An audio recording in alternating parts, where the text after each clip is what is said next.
Hello and welcome to the final day of Proving Grounds 2022. Two teams have battled hard over the course of the last 3 months to claim their prize, and today is the culmination of all of their efforts. I'm happy to host the desk today. I'm Kangas, but before we get into the heart of it, I got to introduce our guests for the day. Everyone's favorite name change top laner, Sol. Thanks for coming with us. Thank you for having me. It's a pleasure. And joining us again, 2 splits in a row, we have Evil Geniuses, Surdy. Thanks so much for being on the desk. Thank you so much. I'm happy to be here. 385 games have been played through the Proving Grounds Circuit qualifiers, Academy season, and of course Proving Grounds itself proper. It seems like June, when we all started this journey together, it wasn't too long ago. But if you missed any of the highlights, we wanted to start off by putting together a reel of some of our favorite moments. So let's take a look. A slow game plan, and it paid off big for the side of TL as Spyrax. Okay. Oh, he's going big with this one. No way. No Please way. no. Spyrax already got a double kill. Health bars are low. He's going on to Harry. He jumps onto Harry. Oh my God. All at the 18-minute mark. Don't kill it. Immortals, I'm looking at you. No, Don't kill it. It's getting the crash. They've got 2 turrets gone. It is killed off, but this game is over. This is going to be our fastest game so far of the split, Joshi. At the end of 2020, actually no. At the end of 2020, yes, at the end of 2020, I shaved my head. Okay. And I was regrowing it. And in February, I got a haircut. And the way I get the same haircut every time. I shave the back and sides of my head, like you can see. Okay. Oh, it's still shaved. Oh, wow, it's nice. Shaved, right? All right. And the hairdresser misheard me, and she just buzzed down the middle of my head. And this is the result of that. That's how you end up with this. Yes, that's exactly. the same thing that happened to me. She is going to actually fire you for saying too many lies on broadcast, because what I'm going to tell you, Derek, 100 Thieves Academy, baby! These are the guys! Has flash available, but he needs to look for it. He needs to wait for Tactical to get a raise so he can fall off on the engage. Looks for Tomio, scoops him on up. It's not enough, but it gets Tomio down. 5-on-4. TSM finds Cowrie, and Soligo turns to the end of the game. They just need a couple more auto attacks. Starting dancing around. Certified banger status from the Evil Geniuses. He gets it. He gets it. He just needs one. No, he doesn't. TSM hold out the base defense for the best game I've seen all Academy season long. Only bangers from these 2 teams. 100 Thieves, I think you want to bail now. Shrimp laying out the red carpet. Is this the point? Oh my God! Damage! Kill and Shrimps wipe out the members of 100 Thieves in one single blow. Moose Hater chasing down Tenacity. This could be it, Smacks. The greatest upset in amateur history against the Academy team. I know. You doing? Are you doing? Fight. Go to. Fight. Really bad. That'll be a soft fight, okay? I've stop watch. I've Come back. Go long. Here goes HP. Yeah, these two. No flashes. Took an area. There we go, Joe. Here in the back. Joe's sweating. Pissed now. Yeah, Joe's 1v9. I think we win, but we go buff. So that was some of our favorite memories. Sorry, Surdy, that you had to relive through that one. Maybe not one of your favorite memories, but I want to hear it from the players, from your perspective, because you got to be in those games and actually competing on the stage. So, Sol, what's your favorite memory of the split? Well, I mean, you guys did cover that, EG game 1. That was pretty memorable for me, actually. I think the best part for that replay was that we actually thought we lost the game. And then after we won the game, Takeover TP's in, and he's like, I need to get more CS. Like, I'm not going to end the game, Like, I have had the stats, so that was pretty heartwarming for me, yeah. We almost had a swing from one Nexus back to the other and then back again. He's just not willing to hit the Nexus. Yeah, exactly. What about you, Surdy?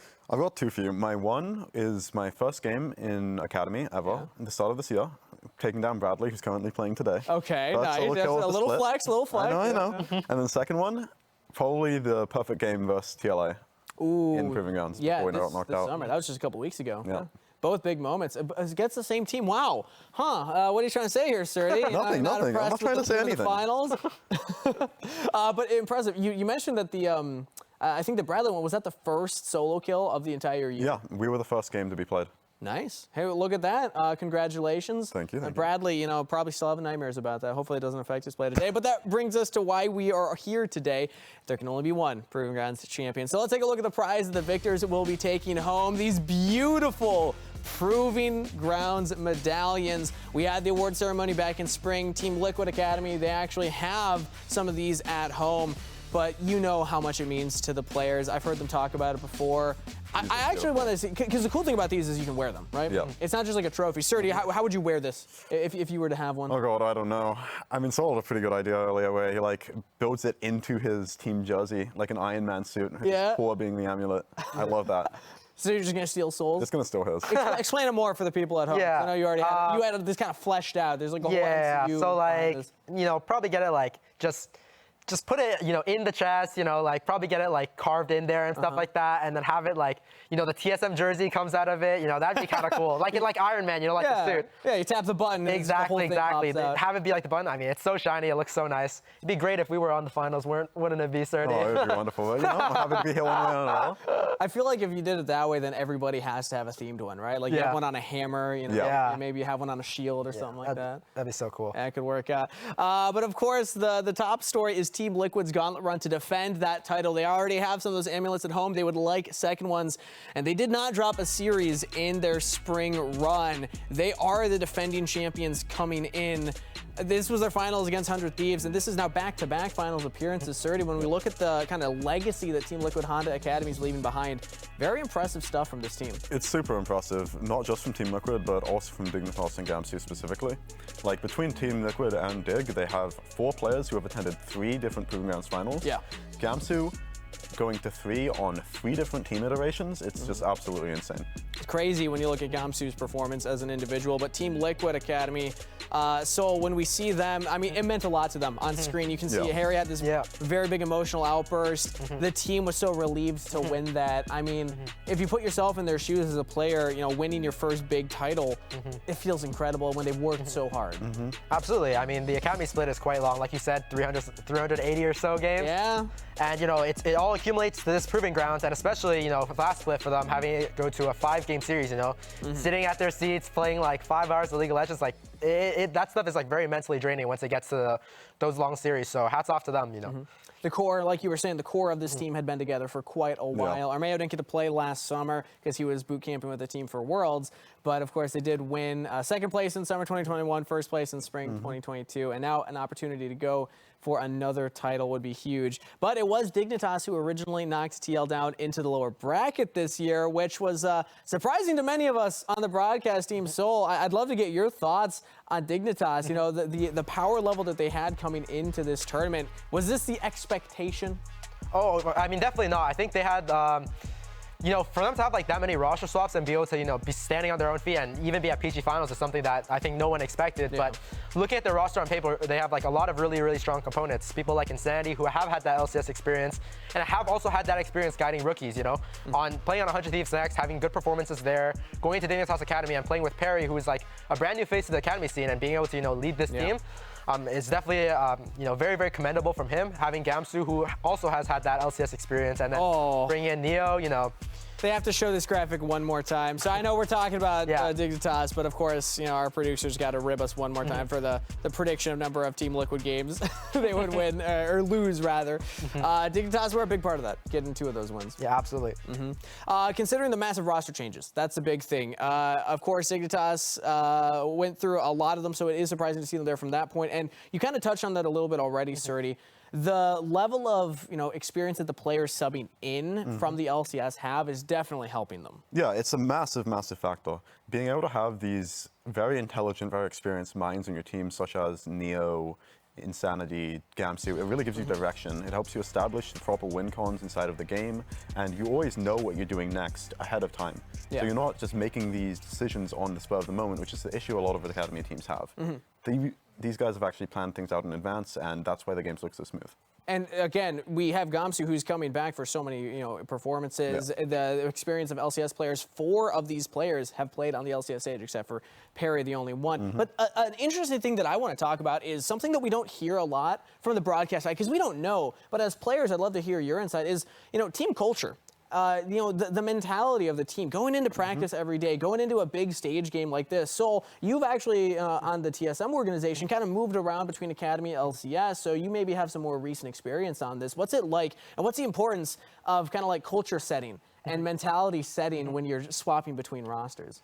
Yeah, I think every single roster kind of has like their own identity, and certain players that are, flexible and other players who are used to playing one style a little bit more. I think in the case of Dignitas, their swaps actually worked out quite well because, like Sturdy said, they have these players who have been playing on the LCS stage for a while, and they've got to experience players of all different types of play styles. So, bringing in a rookie like Perry and having these players that are able to, play multiple different styles, play towards the top side, play towards the bot side, and be able to be these leaders for their team has been really helpful for him, I'm sure. And of course, the core being Insanity and JJ as the two kind of rocks that have stayed with the roster for a while. And we've heard players talk about JJ as a support. We don't talk about him too much in terms of seeing these crazy hype support plays like players like Ayla, players like Busio will often go for. But he has been stepping up the play in Proving Grounds, and we've heard his teammates multiple times cite that he is kind of like a lot of times the kind of semi-player coach of the team, him and Insanity. Yeah, so when you play with a player like that, that only elevates everyone's game. He's been really impressive, not just this split, but last split as well. The fact that he's able to go through playing with Spawn to playing with Neo, two AD carriers who are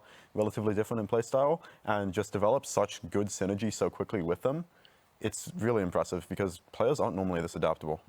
It speaks wonders to just how much this guy has played in the past and how much he knows about the game. He's gotten the team to Proving Grounds finals, but not alone, of course, there are 5 members. And we have this conversation every split about most valuable prospect, where we say, okay, if this player was picked up by LCS in 2 years' time, how many wins would they get their team at that point? And this year, of course, it was Busio. Last split it was Dokla. But if the broadcast had to give the award for Proving Grounds, the award's just the regular season. But if we factor in Proving Grounds, Insanity, the mid laner for Dignitas Academy, would have to be on the list. He was in the top 10 when we were looking at the list overall, but he might have just won the whole thing. Like, it's already Insanity's been playing out of his mind. No, this guy has been probably the best mid laner in Proving Grounds. He's been solo carrying some of their games, like completely on his own, and other ones he's been working extremely well with the other pieces of Dignitas, and he is one of the, if not the major driving force that has gotten them to this Proving Grounds finals, which nobody expected them to be at. So what's your take on Insanity? What's your read on him as a player? Yeah, I mean, just to piggyback off what Sturdy said, I mean, he's had his pop-off games, he's had his games in Proving Grounds where he single-handedly carries, but at the same time, I think it's hard to say that he's had a game where he hasn't shown much impact. I think in every game that he's played, he's shown to be like a driving force, whether it's a win or a loss for Dignitas, and I think overall he's just been a very, very solid mid laner throughout the split, and he's showing it even more in PG. And one of the biggest things that we notice about a player like Insanity is the level of play at which he pilots a large champ pool. Sturdy, you've mentioned that Soligo has got to talk to you about how frustrating it is when he pulls out things like the Vel'Koz, right? Like these champions that you're not expecting. So, funny story here. Yeah. Originally, Zoe was pretty good earlier in spring and early summer, and Intuit, a pick that is generally seen as being able to secure first prio, like on the first 3 waves and play for invades and things like that. He just pulled out the Vel'Koz and just shoved in the Zoe, and our early game plan was completely derailed. He's really good at establishing these like early win conditions for each composition and playing around them spectacularly. But when we look at that graph that was just played earlier, he's kind of pivoted his champ pool from summer regular season to Proving Grounds now. He's played multiple champions one time, as we also see on the screen right here. So he's willing to pull things out for just the one-shot wonders, but he's pivoting to a different style. What do you think, Sturdy, the style right now, is this a shift because of a meta change, because we did have a patch swap, or is this more just what Dignitas Academy needs with this iteration? I think that when you're in a very high-stakes tournament like this, it becomes a lot easier for the players and the team as a whole to function when you have these kinds of styles that you're used to playing. Now, there are times when you can whip out these crazy things like the Kog'Maw mid, etc., when you're in a pinch, and that can really throw the enemy team off guard. But having these strong core picks with similar playstyles that your team is used to like working with makes it a lot easier for everybody involved. Absolutely. So, anything to add there on the champ pool of Insanity? Thoughts on kind of what he's doing right now with picks like the Rise, like the Akali? Yeah, obviously he's shown that he is able to be like this lane dominant player, picking this stuff like the Akali and being able to take over games. But he's also shown proficiency in other champions that can help out his side lanes, which I think is really, really important as a mid laner. The picks like the Rise and the Talia, he's been consistently getting lane control, being able to roam to his sides, and get a dive bot lane, get a dive top lane, and he's been able to help out all his lanes outside of himself. And it's shown that he's able to play multiple different styles and whatever benefits his team the best. Yeah, definitely a rock for Dignitas to play through. One of the, kind of firepower members of the team. But other than 3 members of Team Liquid Honda Academy, being Harry, Jan, and Ayla, one man has been in the last 3 Proving Grounds finals and might be the most unexpected newer addition to Dignitas Academy here. and that's Gamsu. I mean, Chef Gamsu coming in yet again. This is his third Proving Grounds Finals appearance. The man has a 50% win rate in Proving Grounds. Surdy, this guy, I mean, his reputation kind of speaks for himself, but obviously we have more to say. I mean, I feel like a lot of fans may have this misconception. It's the same one that I had when I was less experienced as a player. It's that I would overrate players based on their performance within the lane phase. And I would kind of forget that there's a lot more to League of Legends strategically than what happens. What happens in lane just kind of sets you up for later on. And Gamsu is a player who's extremely good at team fighting, extremely good at rotations, extremely good at working with his team, and he almost always is doing the right thing later on in the game, which is why Dignitas can be so hard to beat. It's those intangibles, right? It is. It's the laning phase. That's oftentimes a lot of younger players will focus on that, hyper-focus on that. Like you're saying, a learning lesson that you've had recently was, you know, it's not just beating the other person one-on-one. It's then showing up for the team fight, having correct positioning, and really, you know, allowing your team to carry it. Yeah, I mean, something that I feel like kind of needs to be explained is that Dokla famously in an interview said, I'm versus Gamsu, I can kind of pick whatever I want and do fine. Yeah. But the thing is, you can pick whatever you want and do fine against Gamsu, but it's going to be a whole different story winning versus him. So let's bring that conversation to Bradley. You know, Sol, as a player who's also, you know, in your rookie year here, what do you think about Bradley going up against Gamsu 2 splits in a row now? Because even if he's smashing him, he's picking the Akali counter pick, you know, getting this lead. It's just a very different top laner to go up against for some of these rookies. Yeah, I think Bradley and Gamsu, funny enough, their playstyles are a little polar opposite. I think Bradley is definitely a lot stronger of a laner, and he has like these counter picks up his pocket that he can whip out. But Gamsu, you know, like Surdy mentioned earlier, like he's a solid laner, but you know, laning phases and everything. And if Gamsu falls behind, he always finds other ways to be impactful in the game. Whereas Bradley, I feel like Bradley has shown himself as a very, very strong laner in the academy scene. And I'm just looking to see if Bradley can kind of translate that into more of like the team fights and be able to out-team fight Gamsu with the leads that he's able to get into lane. As we saw there from that tweet earlier from the split 2, Spawn is having flashbacks. It's his third time having to go through Gamsu in a Proving Grounds Finals. So Spawn might be having his nightmares, but we actually had a chance to talk to him in the flesh after the Cloud9 and TL Honda series last night. So let's take a look. Spawn is top gap. I played in LCS, and when I went to Academy from LCS, I was not really happy about it, but since I have to play in Academy, I decided to try my best, and I'm happy that I made it to final again, but also TL again. I gotta win this time. Spawn, whatever you do, I will out-draft you. I have to prove that I'm the reason we're in the final. Whatever you do, Spawn, you can't outdraft Gamsu. He's coming for you right now. And despite Gamsu's reputation, it does feel like he's been maybe the least noticed from any of the other top laners in the tournament, especially in this kind of like top 4 run, including Team Liquid Honda's rookie top laner, Bradley. So when we look at this matchup, I want to ask you, Surdy, has Gamsu, in your eyes, is Gamsu the reason that they made it to finals? Because he just said that he wants to prove that that's the case. I think that he definitely is one of the reasons. I feel like it's very disingenuous towards the other players to say that he is the reason, given how strong they've all been performing within Proving Grounds. Although, if you make it to Proving Grounds finals and win Proving Grounds on one of the teams on 3 different roster iterations, you're doing something right. So for clarification, for anyone who's not aware of the lore of Proving Grounds, you're referencing the 2021 finals where he gets subbed in to 100 Thieves Academy from the 100 Thieves Next program. So he was on the amateur program, moves up, brings TL to 5 games there, wins the series. Then in spring, he's on 100 Thieves Academy, brings them to 5 games, loses that game 5, but still, I mean, very different looks between those 200 Thieves Academy rosters. And now he's subbed in to Dignitas Academy. So when we look at consistency of a player, you can't ask for much more than that. Oh, absolutely. I mean, Gamsu's definitely proven himself to be that rock. And, you know, having 3 finals appearances on, on PG is definitely a really, really good showing from anyone, honestly. And no matter who he was up against, it would have been a cool story, right? Because if you look at this from Bradley's perspective, the rookie top laner, the role swap from mid, he had to go up against Tenacity, who everyone's is hyping up as like the next top laner, kind of like in terms of just raw performance from this Proving Grounds and expectations for him.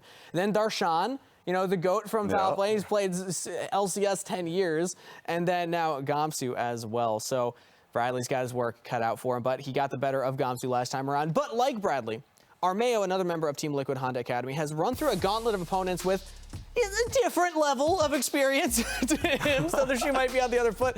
Before this split, none of the finals week junglers Armeo faced had a full split under their belts. That was Will from 100 Thieves, Shaded from Cloud9, and now Perry from Dignitas. Big bad Armeo and the three little rookies. He's blowing through them right now. Yep. So let's talk about Perry, maybe.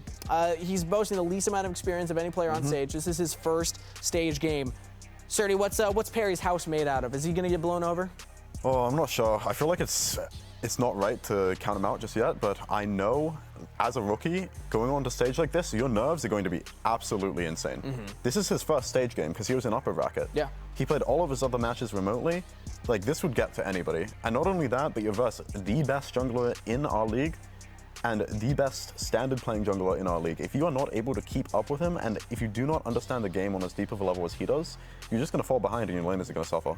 And so, speaking as another, newer member to the Academy broadcast or Academy scene, rather, when you're going into these high-pressure situations, usually it feels good to be against somebody that you know is like, okay, I'm kind of around the same level as me. But when we look at the wealth of experience that Armeo's pulling over Perry, this is not close. Yeah. Armeo's got, No, what, like 4 insane. years on Perry? Like, it's actually crazy for a jungler to have to deal with this in the finals. Probably the biggest game of his career.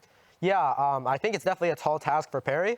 Luckily, I think Perry does have, the resources at his disposal to help him. He's got the veteran in Gamsu, the veteran in Insanity to, guide him through this matchup. But I definitely think it's a little bit of a steep hill for him to climb, and let's see how he does. But I on the kind of topic of team culture, because I'd asked you about that earlier, how much do you think having somebody like Perry could maybe be a benefit? Because we talk about all 4 members of Dignitas Academy having LCS stage experience. Perry's the only one coming in. Sometimes, having that extra energy, that level of dedication and commitment, like, hey, I got something to prove right now. Could this potentially be a buff? Oh, absolutely. I mean, I think for veteran, it's definitely refreshing to see a rookie, come in, be super willing to learn, super willing to adapt. And, I'm sure rookies have gone through their play styles and they probably have like their idea of how they want to play. But, seeing someone come into the scene like that, have that sort of energy and be ready to learn, ready to display what, they're capable of, I think that's a really, really, good sign for the rest of the team. Serty, I want you to go back to your first stage game, because this is the big thing with Perry, nerves. Yeah. This is ideally, like, maybe a lower bracket run would have been better for them. I mean, honestly, I feel like it probably would have been. I think coming from the lower bracket is always going to put you at an advantage because you get to play more games. There is the benefit of being able to see the other team play that you do have from playing in the upper bracket, but the more rookies that you have on your team, the less that actually matters. Because you really want to get those nerves out of the way. I remember my first stage game, well, not my first stage game, my first Academy game, rather. Sure. My hands were shaking so much, I was missing Camille hook shots on the wall. So I can only imagine what kind of pressure he's under. Yeah. I would say that I think that the play style of Dignitas Academy, it works for them in how we've seen Perry play so far in Proving Grounds. Because oftentimes amateur junglers, when they make that leap to Academy, they get out-jungled often. There's a lot of macro setup that we see fumbled. But we were talking, Serty, ahead of these games, and you were saying when you're watching Dignitas Academy, oftentimes it feels kind of like the team's guiding him. He has these veteran voices around to help him against a jungler like Armeo. Perry is a player who was in the EG ecosystem in the past on EG Prodigies. What I've heard about him from other people is that this guy is actually pretty smart. He knows jungle matchups really well. He's very good at making early plans. Yeah. But the issue comes when his early plan gets derailed. Yeah. If that happens, he's not necessarily the best at adapting. So we have to see if Armeo will be willing to pick something like the Belveth and just create a jungle gap in this series. Because if he throws Perry off, unless Perry's laners come in to help him, I don't think he's going to come back. That's the face of somebody getting in his enemy's head. Armeo's calculating. But we actually caught up with both junglers just yesterday to hear their takes on the matchup. So let's take a look. I was an Armeo fan. A lot of people are, but I just remember after a solo queue game, I played against him. He out-jungled me, of course. I added him. I asked him a few questions. Chumming to the champs queue. He's always beating me, this and that. He's a good player. He's a very solid player, but I think I've gotten a good fair share of time in Academy, and I can become a very solid player, and I think I've gotten there, so I'm not too worried about what Armeo can bring to the table. Honestly, I think we actually have the advantage, considering we have more of the veteran players, I feel like. So, if anything, I think they should feel a little more afraid. good luck to Perry. My Champions Queue games against you are an indication of what's going to happen tomorrow. It's just so demoralizing. It's so like, oh, I'm a fan of Armeo, and he's like, I don't even know who this kid is. I know. Champions queue? No shot. But you knew it was coming because, of course, we got to lay it all on the line, put our reputations at stake as to who we think is taking this series. So I'll go first. I'll lead us into this one. I got Team Liquid. I got them. It's going to be a 5-game series, though. I do have it going the full 5 games. We have not had a Proving Grounds not go to 5 games between when Team Liquid's in the finals, of course. So I got Team Liquid. Who you got, Sol? I got 3-2, but Dignitas instead, actually. Oh! I think Dignitas will take it this time. I mean, they took it the first time, and, you know, they've had a lot of time to prepare.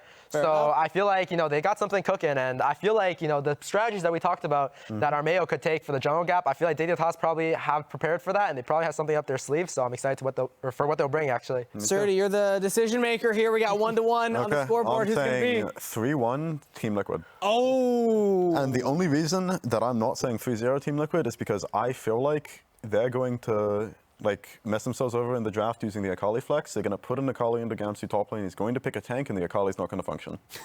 so it's going to be a Bradley gap. Yeah. I'm pretty much just giving them that little insurance of 1 game, but I think this is going to be our first finals in Proving Grounds with Team Liquid that does not go to 5 games. Ooh, I like it. Hey, I mean, we've seen them go to 5 games every time against 100 Thieves Academy, and that trend has already, not seen fruition here. But that's it from us. Before we go to Game 1, we have a special performance from 2 members of the broadcast. So happy to throw it over to Rafa and Deserix.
Wonderful performance from Rafa and Deserix. Everyone give them a clap if you're in the audience. If you're watching from home, make sure you give them some love. But there's no sense quacking about it. We're in the grand finals of Proving Ground Summer 2022. And I'm joined by Cubby and Joshi on the desk.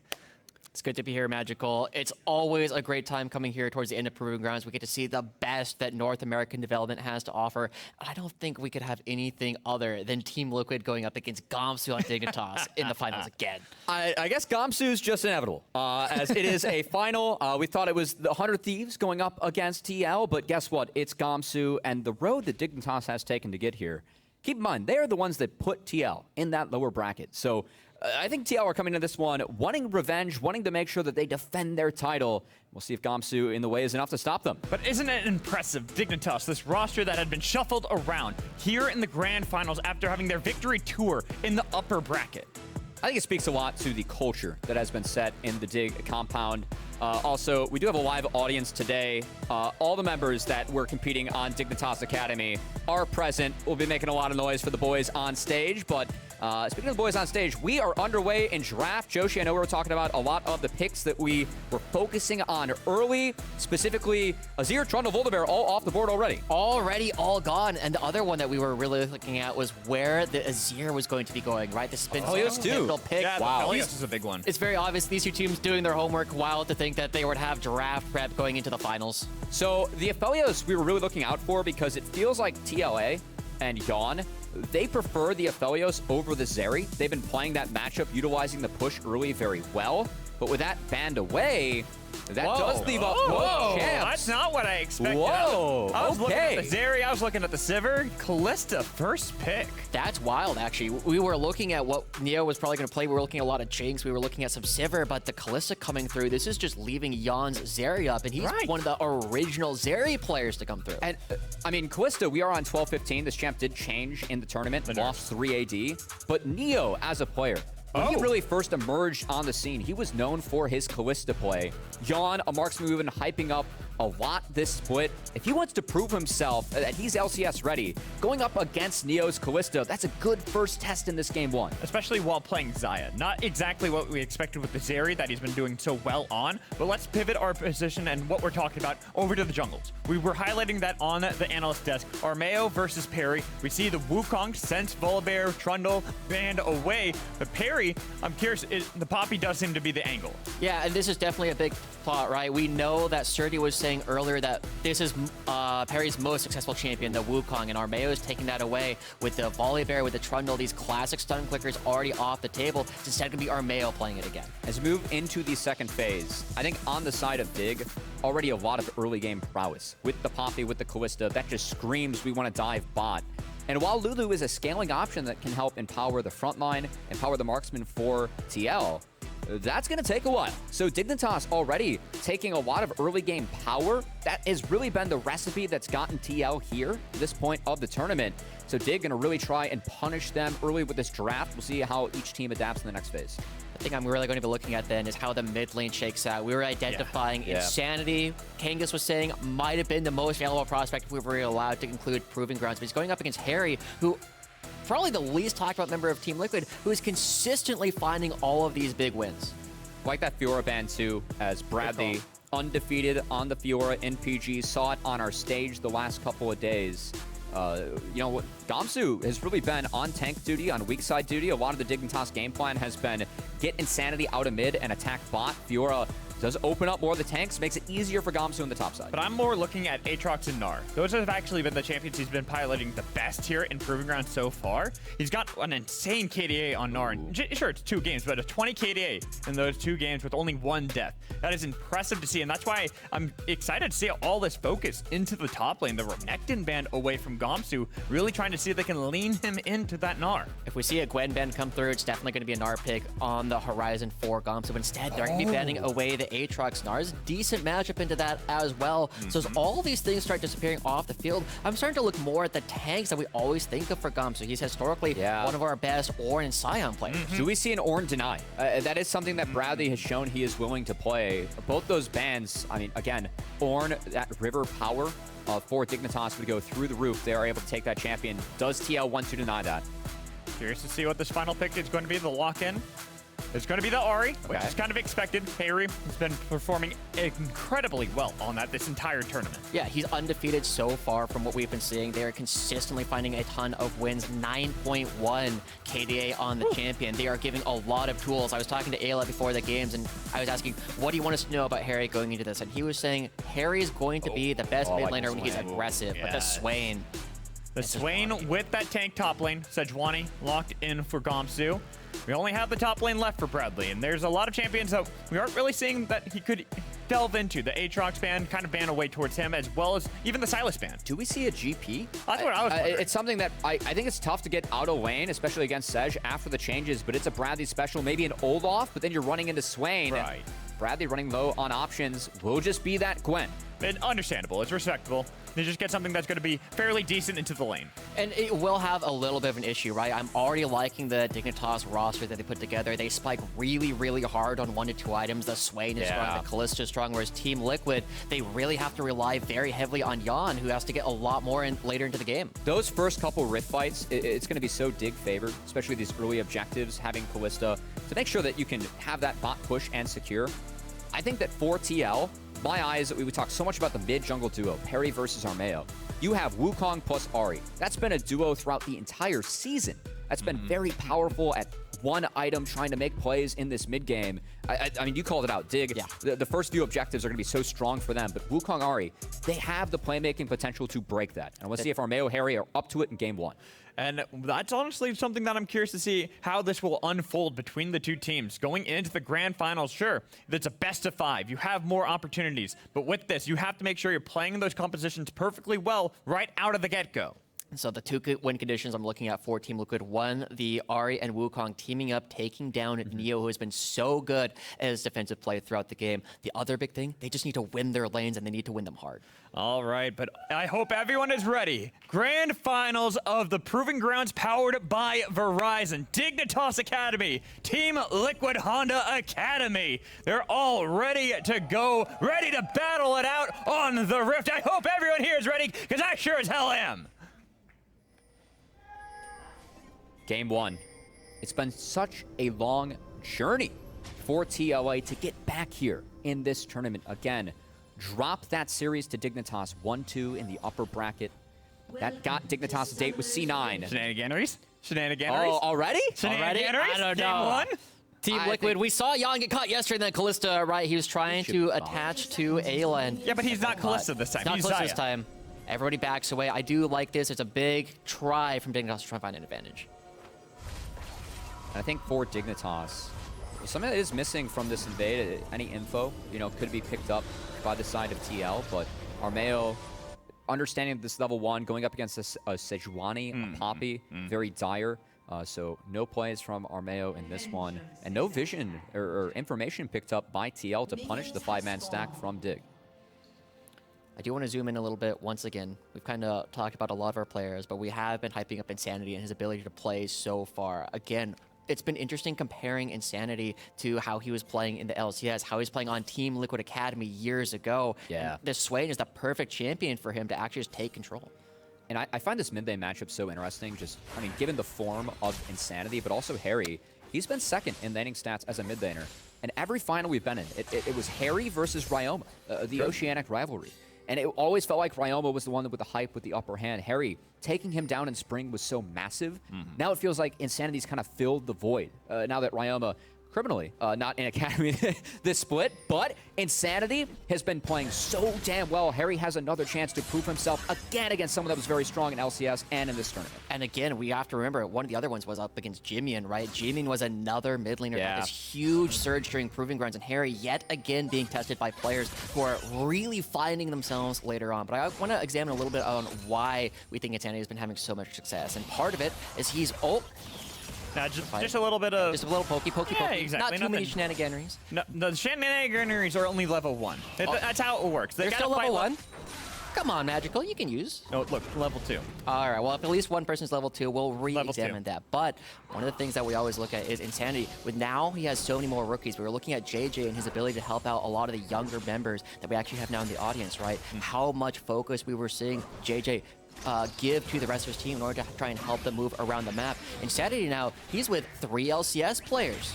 Yeah, and I actually kind of like that you were touching on the bot lane, looking at JJ, looking at Ayla. Because Ayla was someone in the competition, he was the runner-up for our most valuable prospect. But JJ is someone that we've seen, especially in Proving Grounds, how much he's played around the map, making sure to move around and really help out Neo in Proving Grounds so that he is set up to hyper-carry.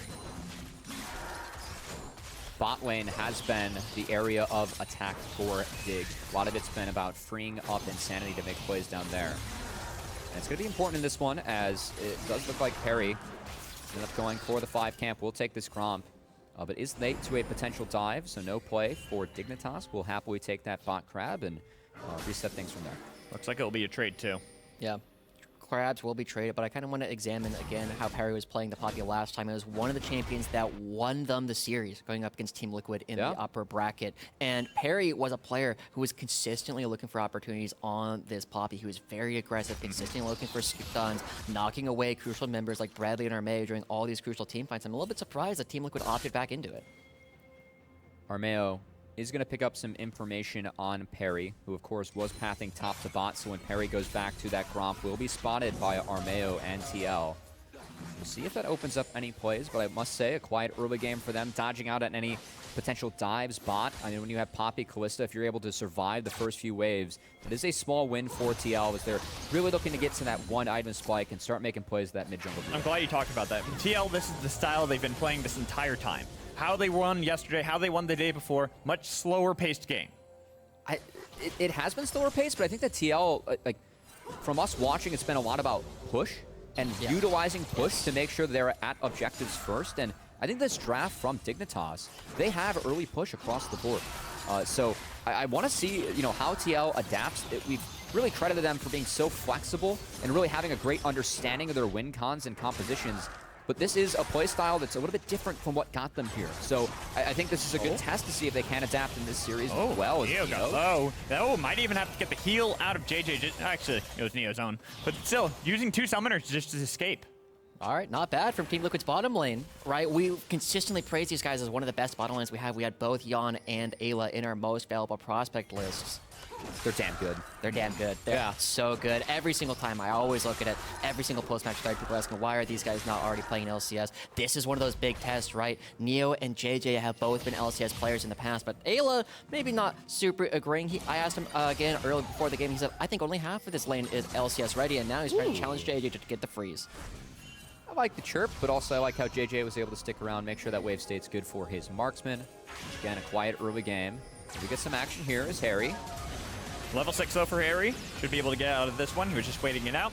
Dodges a lot of things there, so he'll be perfectly fine, not even burning anything. Lost a lot of HP though. That is a lot of health missing. And he did TP back to the lane. So Harry, if he wants to reset, he would have to base. That could be a potential window for Dignitas to look for something. But I think for something like that, if you're only losing a little bit of health, you hold on to both your ult and your summoner. I think that's actually like the best case scenario. But you were talking about how we were opening up opportunities for Insanity to move around the map. One of the easiest ways for junglers to do that is you just chunk out the other lane. Unfortunately, Insanity not able to reestablish presence as we see Team Liquid go for another one of their standard plays. After their first back from Ayla, he comes mid lane so consistently to make sure that nothing happens from Dignitas. Dignitas instead, they're running towards the top side. Looks like they're prepping some vision for a potential Rift take against Sejuani. Swain will be so powerful around this Rift Herald fight. And it looks like Dignitas, with Callista, you do have options to try and play for bot objectives early. Not going to be the case for Dig, and I must say, this is a comp where we were somewhat teasing, Callista needs to do things, needs to get active and on the map. Dig have yet to make those plays. So I think it puts even more importance on this first Rift. They are able to use the strength of their comp to attack that. Have to see if TLA decides to fight that, or if it will be ceded over to Dig, who we expect to take control over this top side. I'm expecting Dignitas to have a reset after pushing out that bot lane. They got shoved in. It was a reset for Jan and Ayla, but they're still pathing to the bot lane. This is where Neo, JJ, after you clear out the spinning wave, I expect them to go back to base and try to book it immediately towards that Rift Herald. That's the standard Team Liquid thing, right? Every single time you start moving people towards the top side of the map, you often stays bottom lane. We will see, as at the moment, Armeo is going to be spotted. There's a nice ward that just spotted Armeo here. You can see the digs, or the pings from Dig, as Armeo, pathing top to bot away from that Rift. TL could be looking for a trade of the Dragon while they give up the Rift Herald to Dig. I think that would be a good choice from them. You do not want to fight Sejuani Swain at this moment. You need Gwen to get some more items to be effective in these fights. I think if TL opts into a fight, they would get destroyed by Dig. So I want to see them try and trade elsewhere.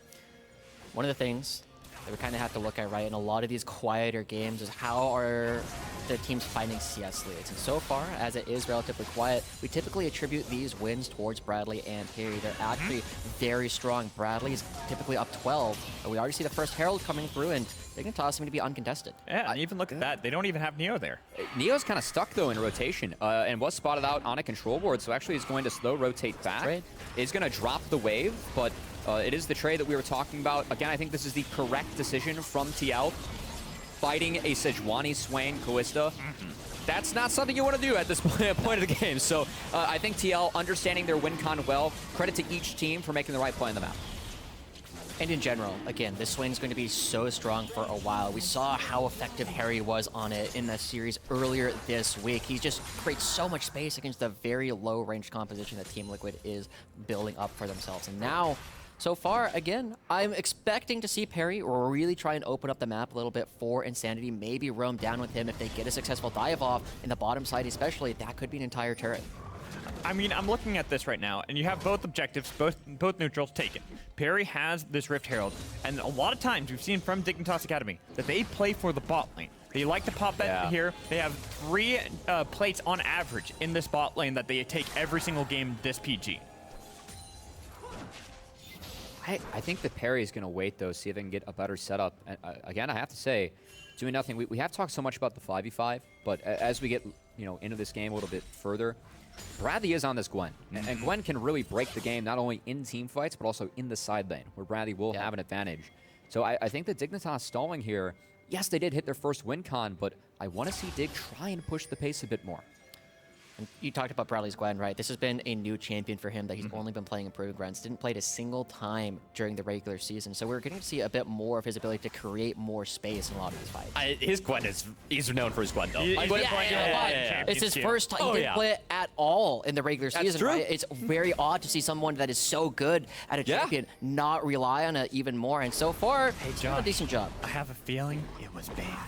Oh, maybe a few times. It was open sometimes. God, when Bradley was a mid laner, his Gwen was a terror in mid too. True, I remember that. I remember that too, man. He smashed my collegiate team a few times with that when he was on Bethany. But top lane, we did see Bradley smash on the Thieves with it in their game 3. We'll see if he can step up here. As again, Ayla with the hover on Harry. But see, I kind of want to keep the conversation top lane just for a second, because we even heard from Bradley the big power. It was Bradley and Surdy talking about Gomsu and his power. It's not really about the lane phase for him. It's always about how he joins with the rest of his team. And I'm looking at how he doesn't have the TP advantage over Bradley. So when that's available, that's when Dignitas might strike. Oh, hold on. Now, good dodge from Insanity. I do like this look, though, from TL. Oh, wait a minute. Armeo takes down the Demon King. A good look from TL.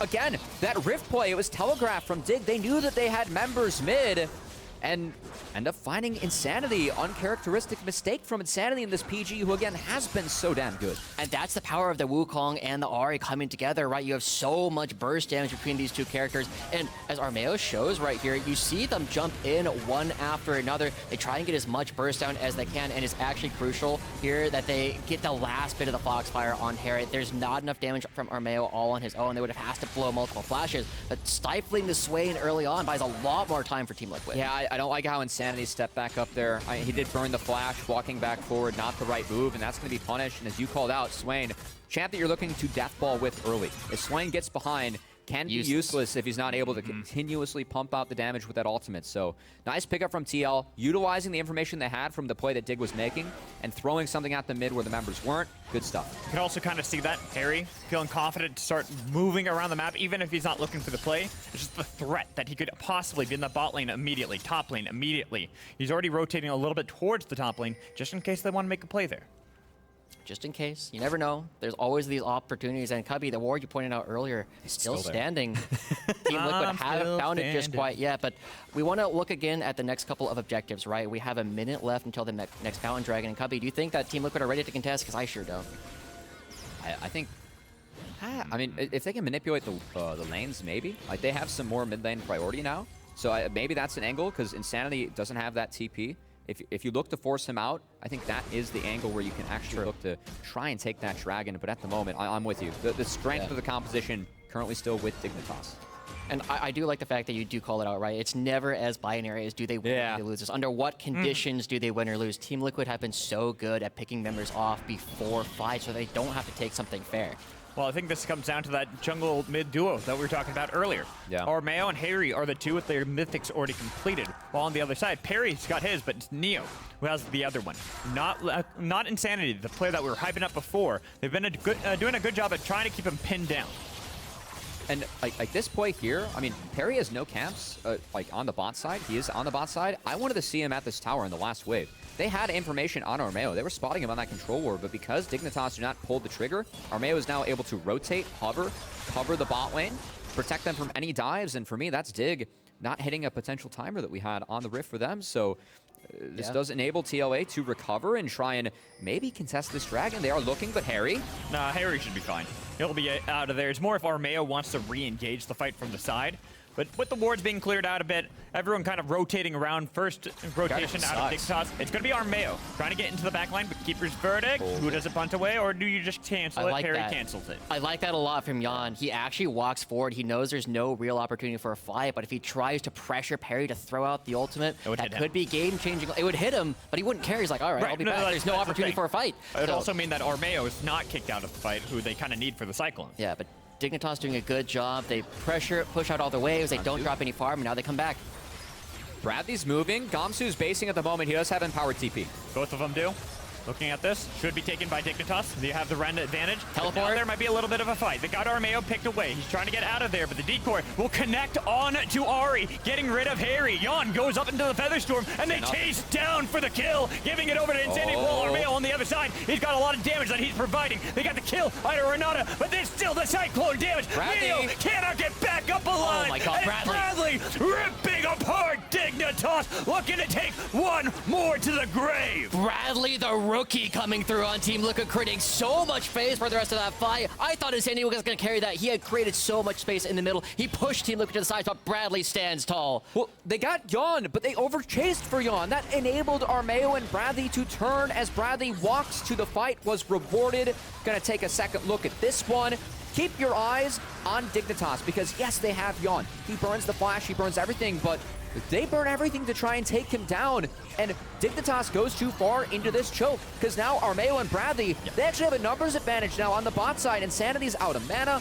Harry's just able to pick up the kills later. The cleanup, they ended up splitting Dignitas, who overchased. Mistake from Dig. You cannot make those against TLA. They will punish. And what you were calling out earlier, too, the difference in the Mythics coming through. Insanity not having the Leandres for that fight. Even though he's hitting everybody, the damage wasn't there just quite yet. So Team Liquid, they take a huge fight around the first dragon, and that can be backbreaking if Jan can just stay alive. If the rest of his team can take these fights, find these assassinations, Xayah will come online, and she will shred these tanks. I was about to say, does she even need to be alive? We just saw that they lost not right now. It'll happen later. The fight. Ooh, but here, Perry looking for the fight against Team Liquid again. But here they have the disadvantage. They got a lot of damage onto Perry. Has to go golden inside the stopwatch to get away. Should be a disengage from Dignitas, but they are kind of corralled. A lot of members of Team Liquid are here chasing him away. That was actually really well played by JJ. Dignitas, they have less numbers. This does enable Gamsu to actually pick up first brick on the map away from that play. So I do like that disengage from Dig. Nice moment, nice recovery from them.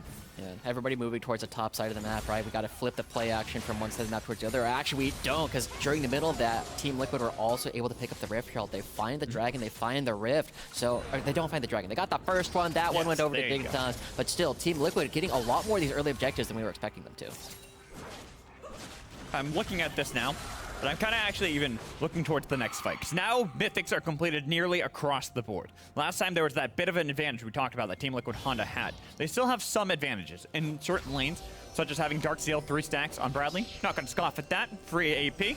You got the Oblivion Orb for Harry as well. But really, I'm looking towards how Dignitas, because you talked about it before, both of you, saying that Dignitas are the team that wants to play aggressive early into the mid game. And how they can do that is going to be imperative in the next coming minutes. And the big thing that we're going to have to look at is what Insanity's next item is. It looks like it's going to be Zonia's, but they're looking at Jan. Jan, he should be fine. He was able to Gale Force away.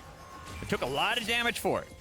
Yeah, so what I'm looking at right now is we see Insanity, who we've been praising so much for his playmaking ability. He's currently going in for the Zonias rather than the Rylai's, and this will give him a lot more safety in these upcoming fights, but I don't know if it's the power that he's going to be needing. I look at Insanity as a player who's typically the first person in. He's oftentimes the entry fragger for them in order to allow Neo, JJ, Perry to have more space to feel comfortable in these fights. Now he's trying to itemize his defenses in order to make sure he can stay alive in a lot of these fights. While this is all going on, I actually want to credit Dig again. Did get mid lane priority. TLA's on a reset, shifting that top side, protecting Insanity.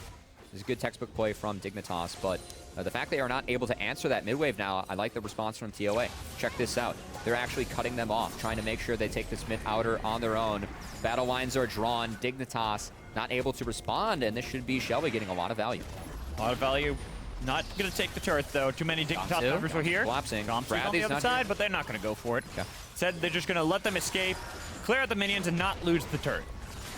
I think Dignitas don't want to pull the trigger. 45 seconds away from the Dragon. Would rather reset and try good prep point. for that. And we will see this next fight.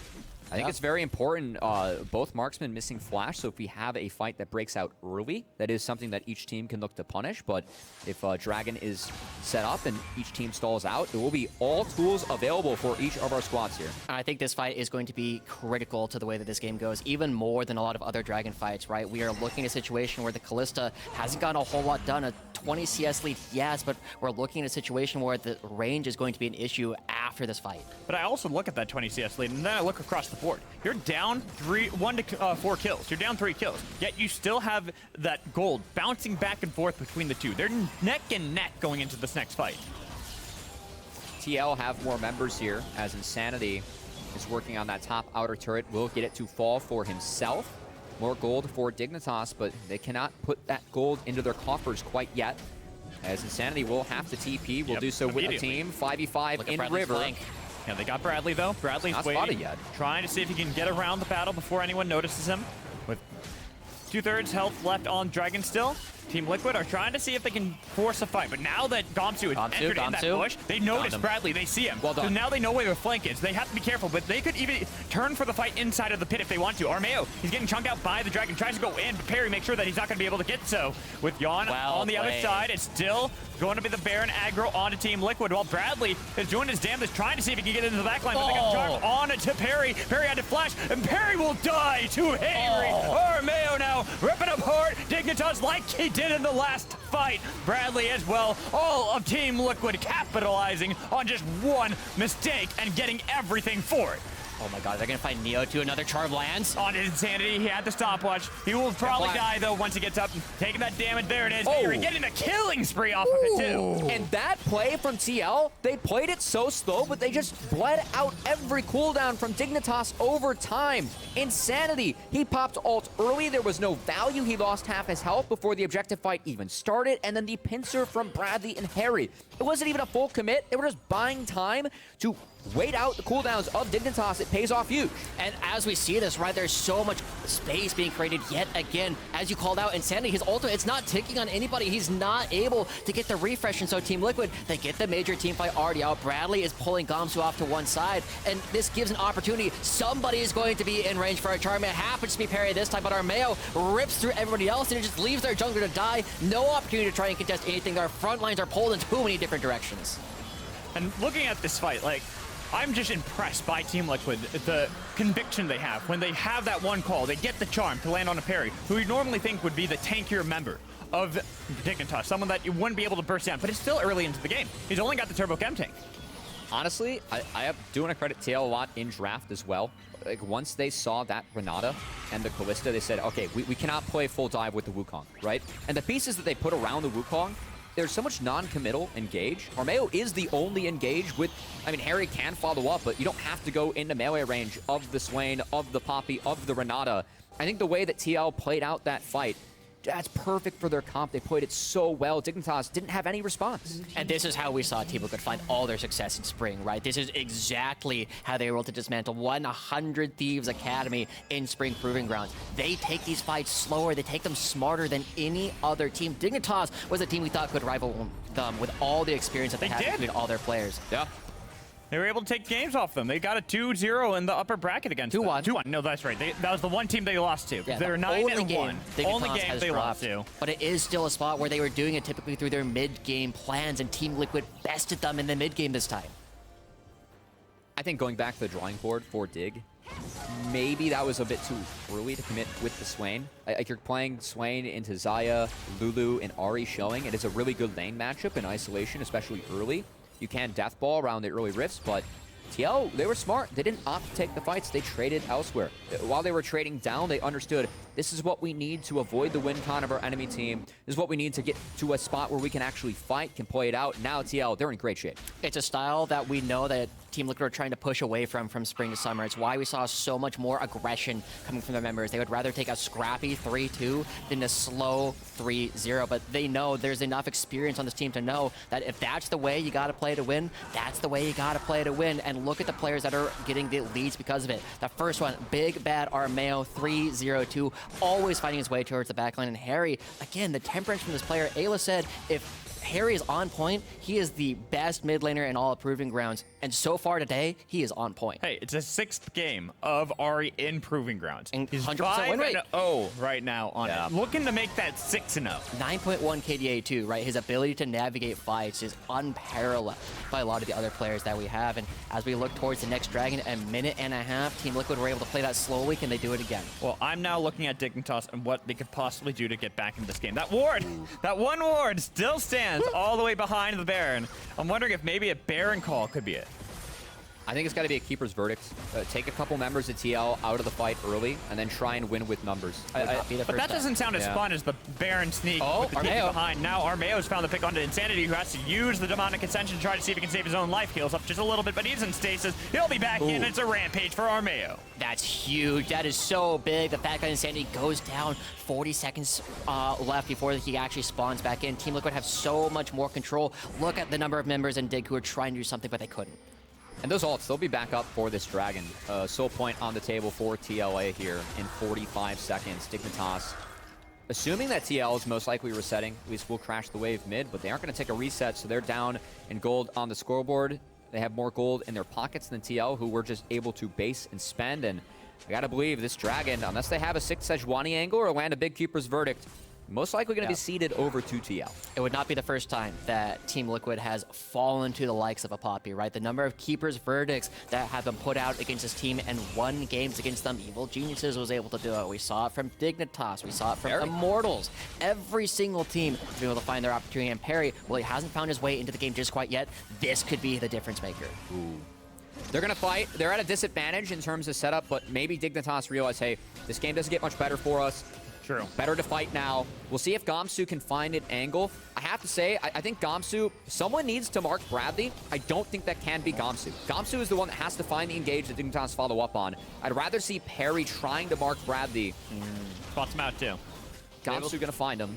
Yeah, Gamsu marking it means that the primary engage tool for Dignitas is on the other side of the fight. Yeah, inside of the pit if you want to be able to utilize that swing to its fullest. They're inside, that's still secured by the General Armeo, who dives in onto Insanity, but you got to be careful. Bradley still split up from the fight. Look to see if they can find anybody, but there's a lot of damage onto Insanity. Turn their attention to the backline. The Cyclone, the Wild Growth, it's all there, but the hostile takeover. Make sure they can disengage for now, or can they? Get Avery. He's on a rampage. He wants to get into the backline. It's all on to the mid laner. The Oceanic, he's got a kill on Gamsu. He's got the damage, but Neo nearly takes him down as Yon dives in. Make sure that he helps out Bradley. This is close. It's close. It is back and forth. Perry now into the waiting arms of Harry with a charm. What a charm from Harry. When Harry's on point, he is unparalleled. Finds so many resets in the fight, consistently finding charms onto the right players, and I thought they were too far forward, but they still managed to win it anyway. And credit to Dignitas, like kiting back.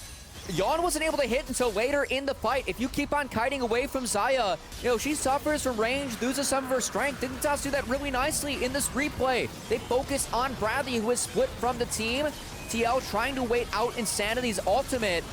But when Armeo goes in, they're split. Yon isn't hitting at all in this fight. He has to walk around this entire wall to try and get range of Dignitas. So them kiting back was big.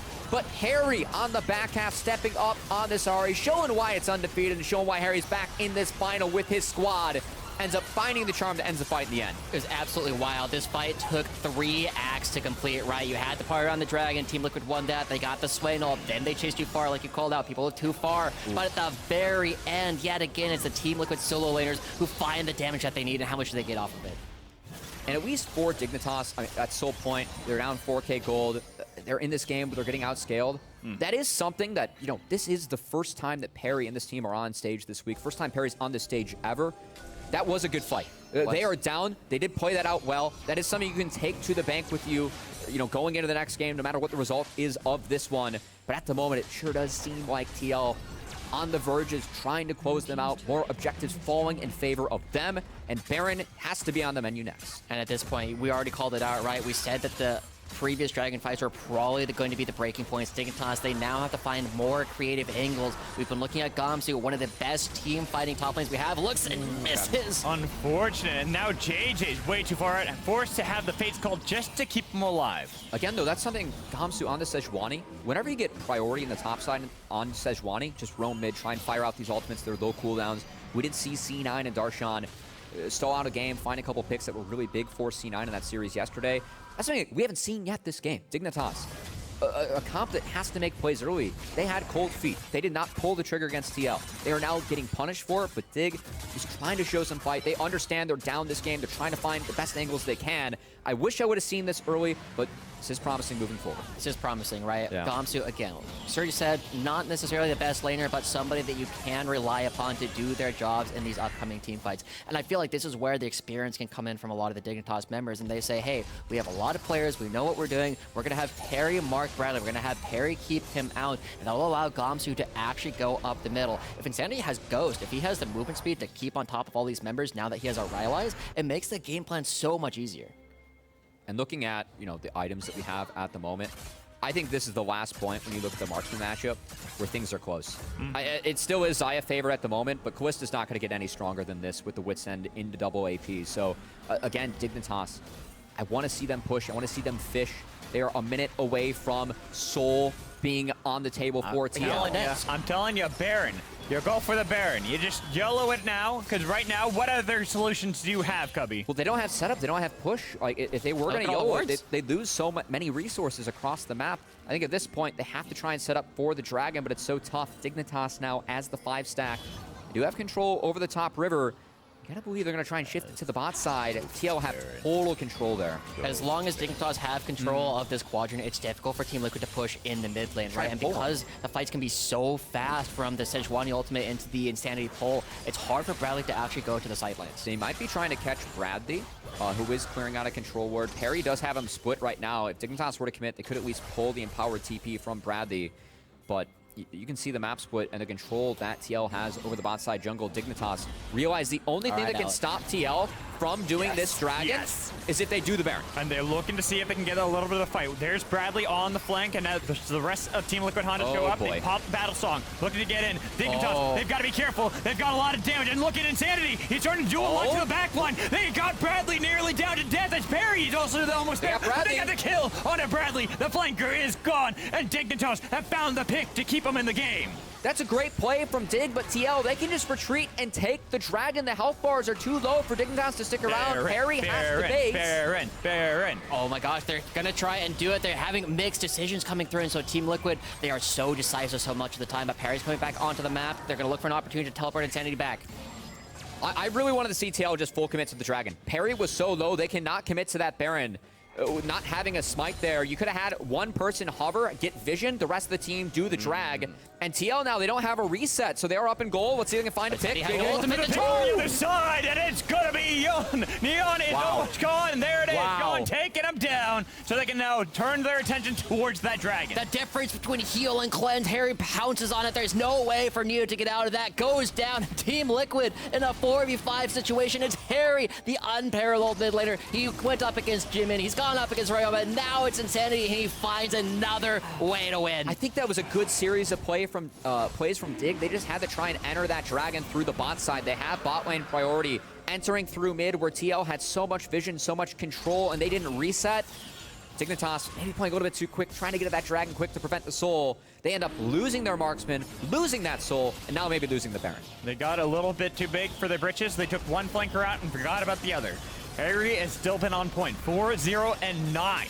into Insanity. The mid laner who's been playing out of his mind. Here comes the Keeper's Verdict. It knocks out only Bradley, though, so they have the smite onto the Baron. The fight inside the pit with the hostile takeover. It is a really good one. That's going to be the Feather Storm coming out of Enon, trying to keep himself alive as Bradley looks to see if he can get the needlework into the back line. He's got a little bit of damage, but he focuses instead of chasing away Dignitas members. And that's growth from Bradley, too, right? Earlier in the season, halfway through Summer Split, Bradley goes in there, but he knows he doesn't need to. He doesn't need to make the plays. They've already gotten everything they could have asked for on the map. They back away, and Dignitas should pick this up, but Bradley will try and stop them. It's a win. You have Baron on 5 TL. Again, Soul, Baron. Now you look to try and end the game. Again, some decent attempts, more of, I would say, resistance being shown from Dignitas later into this game, but I feel like with this composition, it was just a little bit too late. You can't make any mistakes against TL. They know their timers, they know their win cons, and if you don't hit yours, they're gonna hit theirs. Yeah. One of the things we've been so proud of with the way that Dignitas has played throughout the upper bracket is how much they've done to enable parry, but they weren't able to do that this time without the Volley Bear, without things like the Wukong or the Xin Zhao. He's not necessarily having the same kind of impact, and so we'll see if they try and find a way to get him back onto these champions. It is going to be their opportunity to go onto the blue side again, and they can, they don't have to ban away the Volley Bear if they want to first pick it. That is fair. But we'll have to find that out later. We gotta still finish up game 1. And I will say, Dignitas has been doing a pretty good job of at least delaying this game. Where it looked like it was getting dire, as you talked about. They had a composition that was meant more to accelerate initially. So I'm looking at these fights, and we've seen Team Liquid in this position as well. 100 Thieves, many a time, put them in this position. And sometimes they faltered. So I want to see if Dignitas can find those opportunities. It's very tough as long as Team Liquid are doing their jobs. The ultimate hits are mail, but that's not enough. You gotta land it on Jan. Yep, no follow-up, they knew. They did get the Spirit Rush out of Harry, so while I think this is the bot inhibitor falling, it will be more difficult for TL to push for 2.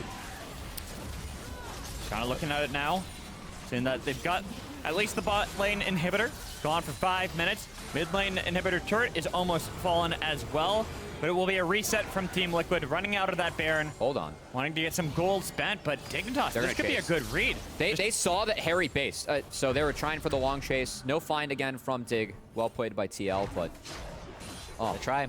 Lack of wards to TP2 as well. Yeah. They're completely pushed out of their own jungle. That one ward that we were talking about for so long died a good 5 minutes ago. This feels like one of the things that Surdy and Soul were talking about, right? The ability to play early on and have this lower bracket run means that you're experienced playing on this stage. You are fresh. You're coming off of a lot of momentum, and Team Liquid feels like they're carrying that. It feels like Dignitas still need a little bit of time to come back and really showcase what they can do.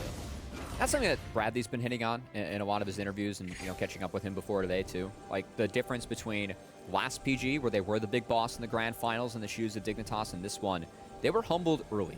And going into the lower bracket, going down to 1 life, that's something that obviously you don't want to do. But now sitting in grand finals, it's 1 life for each. Although Bradley, nice use of the Hollowed Mist to try to get away from the ult coming in from Set 20, but all these members pour to make sure they can take him down. But what do they lose for it? They're going to be losing that top lane inhibitor turret. Now Liquid need to go. Parry.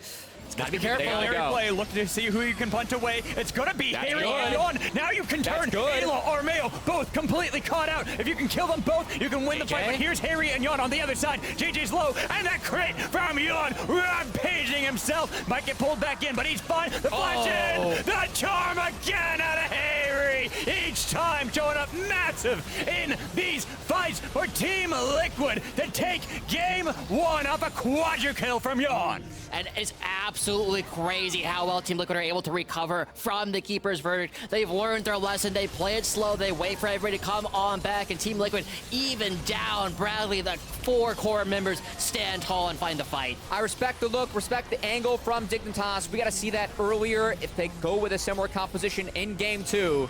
They failed to do that in game 1, and it's all TL. But, TL, they got those plays early that you talked about that Dignitas needed to. They played well in the mid game. There was that one fight where it got a little dicey for a second, but Harry, his Ahri, I don't expect to see that for the rest of the finals. It's so contested, right? We have so many champions contested between the 2 teams. The Volley Bear instantly comes to mind. The Ahri also on the table. The Azir being banned by Dignitas. They have a lot of choices that they need to make, and they need to figure out how they can do it not just as one single champion. It's a lot more. I know you just say you can't give Jan Zeri. They left it open. They didn't pick it. There's still ways to beat them. I think that TL, like the evolution that they have shown throughout this tournament, swapping patches too, Keep in mind, the last time these guys played, I believe it was 12-14. So we are on a different patch. And I think the adaptations, again, being on stage that game, seeing that Swain and just saying, hey, we're going to be non-committal. We are taking champions, you know, can't go in. We're going to take the Gwen. We're not going to take a tank. We're not going to try and frontline for this Xayah.